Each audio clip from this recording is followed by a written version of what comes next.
So today I'm going to be reviewing for you the Household Essentials wooden drying rack. In our house, we absolutely love the drying racks because the ease and convenience of being able to hang dry your clothes. We hang dry our shirts, our pants, those sorts of things. And in the summer, when you want to save on your electric bills, it's also really nice because you can hang whatever you want in your house. So I'm going to go ahead and flip you around so that way we can take a look at it here. So as you can see, the wooden drying rack, nice decent size. It's got quite a few drying options for you.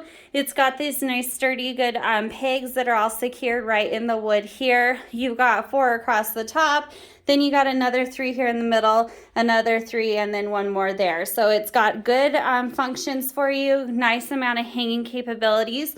It is also collapsible, like I said. So all you do is you come over here and you just withdraw those on either side, and it collapses all the way down for you into this nice convenient little rack, so you have really good storage capabilities with that as well. Thank you for watching.